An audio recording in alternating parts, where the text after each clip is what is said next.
దేశం first party next అన్నటువంటి సంప్రదాయం ఉన్న భారతీయ జనతా పార్టీలోని పదవుల కోసం కొట్లాడుకునేటటువంటి రోజుల్లో మిగతా పార్టీల్లో ఉండకుండా ఉంటాయా? ఇప్పుడు తాజాగా తెలుగుదేశం పార్టీలో మొన్ననే పవర్లోకి వస్తే అప్పుడే విభేదాలకు సంబంధించినటువంటి అంశం రాష్ట్ర రోడ్డు రవాణా శాఖ మంత్రి మండిపల్లి రాంప్రసాద్ రెడ్డికి సంబంధించి రాజంపేట టీడీపీ ఇన్ఛార్జ్ సుగవాసి బాలసుబ్రహ్మణ్యం మధ్య ఆధిపత్య పోరు ఏకంగా రోడ్డెక్కింది. రాజంపేట నియోజకవర్గ ఇన్ఛార్జిని తనకు మంత్రి అస్సలు ప్రాధాన్యత ఇవ్వకపోవడం మీద బాలసుబ్రహ్మణ్యం సోమవారం విరుచుకుపడ్డారు. మంత్రి రాంప్రసాద్ రెడ్డి తన వైఖరితో ప్రభుత్వానికి చెడ్డ పేరు తీసుకొస్తున్నారని మండిపడ్డారు. ఇసుక మట్టి దోపిడీలో ఎర్రచందనం అక్రమ రవాణాలో బదిలీలకు సిఫార్సు లేఖలు అమ్ముకుంటూ మంత్రి పార్టీకి చెడ్డ పేరు తీసుకొస్తున్నారని ఆరోపించారు. అన్నమయ్య జిల్లా సుండుపల్లి మండలం గుండ్లపల్లిలో సోమవారం జరిగిన ఇది మంచి ప్రభుత్వ కార్యక్రమంలో ఈ ప్రసంగం చేయడం అన్నది ఇక్కడ సంచలనమైంది.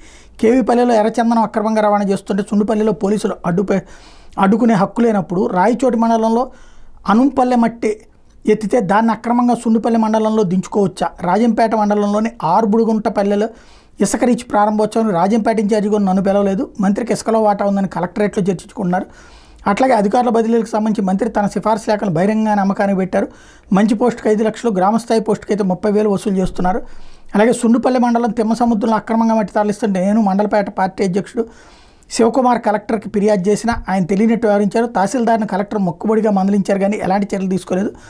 అనుంపల్లి నుంచి మట్టి తోలుతుంటే తనకు సంబంధం లేదని తహసీల్దార్ చెప్పడం విడ్డూరంగా ఉంది. టీడీపీ ప్రభుత్వాన్ని నిర్వీర్యం చేస్తున్న వాళ్ళని అడ్డుకుంటా మరోవైపు నేను పాల్గొంటున్న ఇదే మంచి ప్రభుత్వం సభలకు అధికారులు రానివ్వకుండా సమన్వయకర్తగా నియమితులైన ఎమ్మెల్సీ రామ్ గోపాల్ రెడ్డి అడ్డుకున్నారు. ఇందులో భాగంగా టీడీపీ జిల్లా అధ్యక్షుడు గుండ్లపల్లి గ్రామ పెద్దలకు ఫోన్ చేసి ఇది మంచి ప్రభుత్వం కార్యక్రమం జరగకూడదని చెప్పారు. కానీ గ్రామస్తులు జిల్లా అధ్యక్షుడు మాటలెక్క చేయకుండా ఈ సభ నిర్వహించారు.